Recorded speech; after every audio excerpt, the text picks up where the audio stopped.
आने वाला समय 5G का है, यानी मोबाइल नेटवर्क का 5वां जेनरेशन। और ये पहले के मोबाइल नेटवर्क से बिल्कुल अलग होने वाला है। 1G was about the analog phone, allowing us to make 1G ने हमें एनालॉग फोन दिया ताकि हम एक दूसरे को कॉल कर सकें। 2G के आने से मैसेज भेजना और वॉइस रिकॉर्ड करना मुमकिन हुआ। 3G स्मार्टफोन्स और डिजिटल ब्रॉडबैंड सर्विस के आसान इस्तेमाल के बारे में था। 4G ने इन सभी चीजों के लिए तेज स्पीड दी, लेकिन 5G पृथ्वी से मंगल जाने जैसा है। ये सिर्फ तेज ही नहीं बल्कि बिल्कुल अलग दुनिया है। इस दुनिया में मशीनें एक दूसरे से बातें करेंगी, आपसे बातें करेंगी। In which machines will be talking to each other and talking to you. ये मुमकिन करने के लिए कई एंटीना लगाने होंगे, हर जगह एंटीना लगाने होंगे।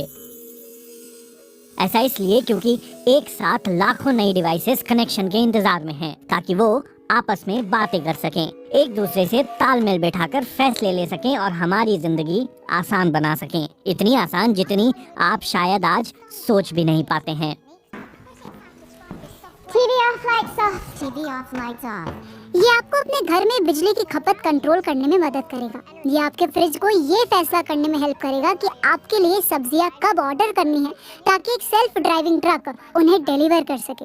बर्तन और कपड़े कब धोने हैं ये भी आपका डिशवॉशर और कपड़े धोने की मशीन खुद से समझ जाएंगे। अभी हमें अपनी मशीनों को इंस्ट्रक्शंस देने होते हैं।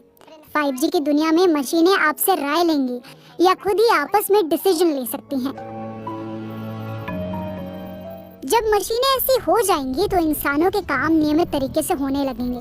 सड़क पर चलते समय आपकी गाड़ी सोच रही होगी, किसी बिल्डिंग या किसी सड़क पर चलती साइकिल के पास से गुजरते समय आपकी गाड़ी आसपास सभी सेंसर से कनेक्ट रहेगी, उस ट्रैफिक लाइट से भी जो काफी दूर हो और जिसे आप देख भी नहीं सकते।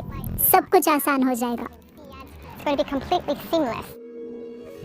5G इन डिवाइसेस को बहुत तेज स्पीड देगा, लेकिन स्पीड के साथ कनेक्शन में एक स्थिरता भी जरूरी है, क्योंकि ये डिवाइसेस लगातार अलग अलग एंटीना से कनेक्ट होते रहेंगे, खासतौर पे तब जब आप तेजी से गुजर रहे होंगे।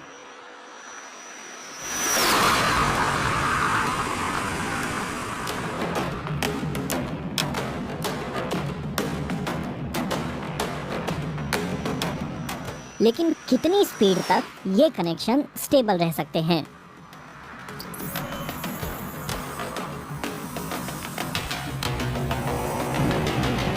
ब्लू वायरलेस नाम की कंपनी यहाँ टेस्ट करने की कोशिश कर रही है कि अगर आप किसी ट्रेन में बैठे हैं और उसकी स्पीड बहुत ज़्यादा है तो क्या वहाँ 5G नेटवर्क सही तरीके से काम कर सकता है और क्या एक सुपर फास्ट इंटरनेट दे सकता है।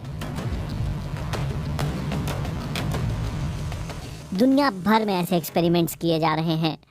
अमेरिका में वेरिजॉन नाम की कंपनी कुछ शहरों में ट्रायल कर रही है।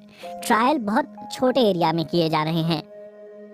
नेटवर्क की स्पीड तो बहुत तेज है, लेकिन कंपनी को कुछ शुरुआती समस्याओं का सामना करना पड़ रहा है।